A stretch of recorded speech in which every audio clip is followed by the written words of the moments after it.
ಇದೇ ತಿಂಗಳು 29ನೇ ತಾರೀಕಿಗೆ ಹುಬ್ಳಿದಲ್ಲಿ 42,345 ಮನೆಗಳು ಕೊಡ್ತಾ ಇದೀವಿ. ಆ ಕಾರಣಕ್ಕೆ ಆಲ್ರೆಡಿ ಮುಂಚೆನೆ ಅವ್ರಿಗೆ ಹೇಳಿದೆ ನಾನು, ಈ ತರ ಮನೆಗಳು ಕೊಡ್ತಾ ಇದೀವಿ ಸರ್, ನಾವು ಆ ಕಾರ್ಯಕ್ರಮ ಬರ್ಬೇಕಂತ ಹೇಳ್ಬಿಟ್ಟು ನಿಗದಿ ಆಗಿದೆ. ಇವತ್ತು 29ನೇ ತಾರೀಕು ಇದೇ ತಿಂಗಳು ಹುಬ್ಳಿದಲ್ಲಿ ಕಾರ್ಯಕ್ರಮ ನಿಗದಿ ಆಗಿದೆ. ಮನೆ ರಾಹುಲ್ ಗಾಂಧಿನೂ ಬರ್ಬೇಕಂತ ಅವ್ರಿಗೂ ಮನೆ ಮುಖ್ಯಮಂತ್ರಿಗಳು ಪತ್ರ ಬರೆದಿದ್ದಾರೆ. 17ನೇ ತಾರೀಕು ಮನೆ ಮುಖ್ಯಮಂತ್ರಿಗಳು ರಾಹುಲ್ ಗಾಂಧಿ ಟೈಮ್ ಕೊಟ್ಟಿದ್ದಾರೆ. ಅವತ್ತು ಅವ್ರದ್ದು ಕೇಳಿ ಖರ್ಗೆ ಸಾಹೇಬ್ರು ಏನಂದ್ರು, ಅವ್ರದ್ದು ಒಂದ್ಸತಿ ತಿಳಿಸ್ಬಿಟ್ಟು ಅವ್ರದ್ದು ಕನ್ಫರ್ಮ್ ಮಾಡಿ ಕಾರ್ಯಕ್ರಮ ಅಂತ ಹೇಳಿದ್ದಾರೆ. ಆ ಕಾರ್ಯಕ್ರಮ ಕರೆಯಕ್ಕಂತ ಬಂದಿದ್ದಾರೆ ಖರ್ಗೆ ಸಾಹೇಬ್ರು. 17ನೇ ತಾರೀಕು ಹೋಗ್ತಾ ಇದ್ವಿ. 17ನೇ ತಾರೀಕಿಗೆ ಅದು ಅವತ್ತೇ ಆ ಡೇಟ್ ಅನ್ನ 29ನೇ ತಾರೀಕು ಡೇಟ್ ಅನ್ನು ನಿಗದಿ ಮಾಡುವ. ಸಿಎಂ 15ಗೆ ಹೋಗ್ತಾರೆ, ನಾನು 14ಗೆ ಹೋಗ್ತಿದ್ದೆ. ನಾನು ಅದಕ್ಕಿಂತ ಮುಂಚೆ ಸುರ್ಜೇವಾಲಾನ ಭೇಟಿ ಮಾಡಿ, ಆಮೇಲೆ ವೇಣುಗೋಪಾಲ್ನ ಭೇಟಿ ಮಾಡಿ, 17ನೇ ತಾರೀಕು ರಾಹುಲ್ ಗಾಂಧಿನ ಭೇಟಿ ಮಾಡಿ ಅವ್ರನ್ನ ಸಮಯ ಸಿಎಂ ಸಮಯ ಕಟ್ಟಿದ್ದಾರೆ. 17ನೇ ತಾರೀಕು ಕಾರ್ಯಕ್ರಮಕ್ಕೋಸ್ಕರ ನಮ್ಮ ಕಾರ್ಯಕ್ರಮ ದೊಡ್ಡ ಮಟ್ಟದಲ್ಲಿ ಮಾಡ್ತಾ ಇದೀವಿ. ಇದುವರೆಗೂ ಬಿಜೆಪಿ ಕಾಲದಲ್ಲಿ 10 ವರ್ಷದಿಂದ ಒಂದ್ ಮನೆ ಕೊಟ್ಟಿರಲಿಲ್ಲ, ತಮಗೆಲ್ಲ ಗೊತ್ತಿರೋದೇ ವಿಚಾರ. ಹೋದ ವರ್ಷದಲ್ಲಿ 36,789 ಮನೆಗಳು ಕೊಟ್ಟಿದ್ವಿ KR ಪುರಂ ಅಲ್ಲಿ. ಈ ಬಾರಿ 42,000 ಮನೆಗಳು ಕೊಟ್ಟಾಗಿ ಒಟ್ಟಾಗಿ ನಮ್ಮ ಸರ್ಕಾರ ಬಂದಾದ್ಮೇಲೆ 80,000 ಮನೆಗಳು ಕೊಟ್ಟಂಗಾಯ್ತು. ಇನ್ ಥರ್ಡ್ ಸ್ಟೇಜ್ ಅಲ್ಲಿ ಇನ್ 30,000 ಮನೆಗಳು ಬಾಕಿ ಇದೆ. ಅದು ಫೆಬ್ರವರಿ ಮಾರ್ಚ್ ಕೊಡ್ತಾ ಇದ್ದೀವಿ. ಅದ್ರ ಬಗ್ಗೆ ಯಾವ ಚರ್ಚೆನೂ ಇಲ್ಲ. ಈಗ ನಮ್ನ ಒಂದೇ, ಈ ಬಡವರಿಗೆ ಮನೆ ಕೊಡಬೇಕು. 29ನೇ ತಾರೀಕಿಗೆ ನಮ್ಮ ಮಾಧ್ಯಮ ಸ್ನೇಹಿತರು ಸಹಕಾರ ಬೇಕು. 29ನೇ ತಾರೀಕಿಗೆ ದೊಡ್ಡ ಮಟ್ಟದಲ್ಲಿ ಕಾರ್ಯಕ್ರಮ ಯಾರೂ ಮಾಡಿಲ್ಲ. ಕಾರ್ಯಕ್ರಮ 10 ವರ್ಷದಿಂದ ಒಂದು ಮನೆ ಕೊಡೋಕೆ ಸಾಧ್ಯ ಆಗ್ತಿರಲಿಲ್ಲ. ನಮ್ಮ ಸರ್ಕಾರ ಬಂದಾದ್ಮೇಲೆ ನಾವು 5 ಗ್ಯಾರಂಟಿ ಘೋಷಣೆ ಮಾಡಿದ್ರೆ ತಮಗೆಲ್ಲ ಗೊತ್ತಿರೋದು ವಿಚಾರ. ಇದು ನಾವು ಘೋಷಣೆ ಮಾಡಿರಲಿಲ್ಲ, ಈ ಮನೆಗಳು ಫ್ರೀ ಕೊಡ್ತೀವಂತ ನಾವು ಘೋಷಣೆ ಮಾಡಿಲ್ಲ. ಎಲೆಕ್ಷನ್ ಟೈಮಲ್ಲಿ ನಾವು ಘೋಷಣೆ ಮಾಡಿಲ್ಲ. ಅಂದರೆ ಜನ ಬೀದಿಯಲ್ಲಿದ್ದಾರೆ, ಕಷ್ಟದಲ್ಲಿದ್ದಾರೆ ಅಂತ ಹೇಳ್ಬಿಟ್ಟು ಮಾನ್ಯ ಮುಖ್ಯಮಂತ್ರಿಗಳು ಈ ಮನೆಗಳು ಕಟ್ಟಬೇಕಾದ್ರೆ 9,000 ಕೋಟಿ ಸರ್ಕಾರ ವತಿಯಿಂದ ಕೊಡಬೇಕು. ಅದಕ್ಕೆ ಮಾನ್ಯ ಮುಖ್ಯಮಂತ್ರಿಗಳು ಅದು ನಾನೇ ಎಷ್ಟನ ಕಷ್ಟ ಆಗಲಿ ನಾನು ಕೊಡ್ತೀನಿ ಅಂತ ಹೇಳ್ಬಿಟ್ಟು 26 ಡಿಸೆಂಬರ್ ಕೊನೆವರೆಗೂ ಈ 2,30,000 ಮನೆಗಳು ಕೊಡಬೇಕಂತ ಮಾನ್ಯ ಮುಖ್ಯಮಂತ್ರಿಗಳು ಸೂಚನೆ ಕೊಟ್ಟಿದ್ದಾರೆ.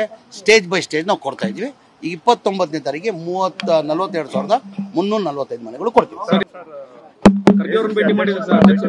ಇದೇ ತಿಂಗಳು 29ನೇ ತಾರೀಕಿಗೆ ಹುಬ್ಳಿದಲ್ಲಿ 42,345 ಮನೆಗಳು ಕೊಡ್ತಾ ಇದೀವಿ. ಆ ಕಾರಣಕ್ಕೆ ಆಲ್ರೆಡಿ ಮುಂಚೆನೆ ಅವ್ರಿಗೆ ಹೇಳಿದೆ ನಾನು, ಈ ತರ ಮನೆಗಳು ಕೊಡ್ತಾ ಇದೀವಿ ಸರ್, ನಾವು ಆ ಕಾರ್ಯಕ್ರಮ ಬರ್ಬೇಕಂತ ಹೇಳ್ಬಿಟ್ಟು ನಿಗದಿ ಆಗಿದೆ. ಇವತ್ತು 29ನೇ ತಾರೀಕು ಇದೇ ತಿಂಗಳು ಹುಬ್ಳಿದಲ್ಲಿ ಕಾರ್ಯಕ್ರಮ ನಿಗದಿ ಆಗಿದೆ. ಮನೆ ರಾಹುಲ್ ಗಾಂಧಿನೂ ಬರ್ಬೇಕಂತ ಅವ್ರಿಗೂ ಮನೆ ಮುಖ್ಯಮಂತ್ರಿಗಳು ಪತ್ರ ಬರೆದಿದ್ದಾರೆ. 17ನೇ ತಾರೀಕು ಮನೆ ಮುಖ್ಯಮಂತ್ರಿಗಳು ರಾಹುಲ್ ಗಾಂಧಿ ಟೈಮ್ ಕೊಟ್ಟಿದ್ದಾರೆ. ಅವತ್ತು ಅವ್ರದ್ದು ಕೇಳಿ ಖರ್ಗೆ ಸಾಹೇಬ್ರು ಏನಂದ್ರು, ಅವ್ರದ್ದು ಒಂದ್ಸತಿ ತಿಳಿಸ್ಬಿಟ್ಟು ಅವ್ರದ್ದು ಕನ್ಫರ್ಮ್ ಮಾಡಿ ಕಾರ್ಯಕ್ರಮ ಅಂತ ಹೇಳಿದ್ದಾರೆ. ಆ ಕಾರ್ಯಕ್ರಮ ಕರೆಯಕ್ಕಂತ ಬಂದಿದ್ದಾರೆ ಖರ್ಗೆ ಸಾಹೇಬ್ರು. 17ನೇ ತಾರೀಕು ಹೋಗ್ತಾ ಇದ್ವಿ. 17ನೇ ತಾರೀಕಿಗೆ ಅದು ಅವತ್ತೇ ಆ ಡೇಟ್ ಅನ್ನ 29ನೇ ತಾರೀಕು ಡೇಟ್ ಅನ್ನು ನಿಗದಿ ಮಾಡುವ. ಸಿಎಂ 15ಗೆ ಹೋಗ್ತಾರೆ, ನಾನು 14ಗೆ ಹೋಗ್ತಿದ್ದೆ. ನಾನು ಅದಕ್ಕಿಂತ ಮುಂಚೆ ಸುರ್ಜೇವಾಲಾನ ಭೇಟಿ ಮಾಡಿ, ಆಮೇಲೆ ವೇಣುಗೋಪಾಲ್ನ ಭೇಟಿ ಮಾಡಿ, 17ನೇ ತಾರೀಕು ರಾಹುಲ್ ಗಾಂಧಿನ ಭೇಟಿ ಮಾಡಿ ಅವ್ರನ್ನ ಸಮಯ ಸಿಎಂ ಸಮಯ ಕಟ್ಟಿದ್ದಾರೆ. 17ನೇ ತಾರೀಕು ಕಾರ್ಯಕ್ರಮಕ್ಕೋಸ್ಕರ ನಮ್ಮ ಕಾರ್ಯಕ್ರಮ ದೊಡ್ಡ ಮಟ್ಟದಲ್ಲಿ ಮಾಡ್ತಾ ಇದೀವಿ. ಇದುವರೆಗೂ ಬಿಜೆಪಿ ಕಾಲದಲ್ಲಿ 10 ವರ್ಷದಿಂದ ಒಂದ್ ಮನೆ ಕೊಟ್ಟಿರಲಿಲ್ಲ, ತಮಗೆಲ್ಲ ಗೊತ್ತಿರೋದೇ ವಿಚಾರ. ಹೋದ ವರ್ಷದಲ್ಲಿ 36,789 ಮನೆಗಳು ಕೊಟ್ಟಿದ್ವಿ KR ಪುರಂ ಅಲ್ಲಿ. ಈ ಬಾರಿ 42,000 ಮನೆಗಳು ಕೊಟ್ಟಾಗಿ ಒಟ್ಟಾಗಿ ನಮ್ಮ ಸರ್ಕಾರ ಬಂದಾದ್ಮೇಲೆ 80,000 ಮನೆಗಳು ಕೊಟ್ಟಂಗಾಯ್ತು. ಇನ್ ಥರ್ಡ್ ಸ್ಟೇಜ್ ಅಲ್ಲಿ ಇನ್ 30,000 ಮನೆಗಳು ಬಾಕಿ ಇದೆ. ಅದು ಫೆಬ್ರವರಿ ಮಾರ್ಚ್ ಕೊಡ್ತಾ ಇದ್ದೀವಿ. ಅದ್ರ ಬಗ್ಗೆ ಯಾವ ಚರ್ಚೆನೂ ಇಲ್ಲ. ಈಗ ನಮ್ನ ಒಂದೇ, ಈ ಬಡವರಿಗೆ ಮನೆ ಕೊಡಬೇಕು. 29ನೇ ತಾರೀಕಿಗೆ ನಮ್ಮ ಮಾಧ್ಯಮ ಸ್ನೇಹಿತರು ಸಹಕಾರ ಬೇಕು. 29ನೇ ತಾರೀಕಿಗೆ ದೊಡ್ಡ ಮಟ್ಟದಲ್ಲಿ ಕಾರ್ಯಕ್ರಮ ಯಾರೂ ಮಾಡಿಲ್ಲ. ಕಾರ್ಯಕ್ರಮ 10 ವರ್ಷದಿಂದ ಒಂದು ಮನೆ ಕೊಡೋಕೆ ಸಾಧ್ಯ ಆಗ್ತಿರಲಿಲ್ಲ. ನಮ್ಮ ಸರ್ಕಾರ ಬಂದಾದ್ಮೇಲೆ ನಾವು 5 ಗ್ಯಾರಂಟಿ ಘೋಷಣೆ ಮಾಡಿದ್ರೆ ತಮಗೆಲ್ಲ ಗೊತ್ತಿರೋದು ವಿಚಾರ. ಇದು ನಾವು ಘೋಷಣೆ ಮಾಡಿರಲಿಲ್ಲ, ಈ ಮನೆಗಳು ಫ್ರೀ ಕೊಡ್ತೀವಂತ ನಾವು ಘೋಷಣೆ ಮಾಡಿಲ್ಲ. ಎಲೆಕ್ಷನ್ ಟೈಮಲ್ಲಿ ನಾವು ಘೋಷಣೆ ಮಾಡಿಲ್ಲ. ಅಂದರೆ ಜನ ಬೀದಿಯಲ್ಲಿದ್ದಾರೆ, ಕಷ್ಟದಲ್ಲಿದ್ದಾರೆ ಅಂತ ಹೇಳ್ಬಿಟ್ಟು ಮಾನ್ಯ ಮುಖ್ಯಮಂತ್ರಿಗಳು ಈ ಮನೆಗಳು ಕಟ್ಟಬೇಕಾದ್ರೆ 9,000 ಕೋಟಿ ಸರ್ಕಾರ ವತಿಯಿಂದ ಕೊಡಬೇಕು.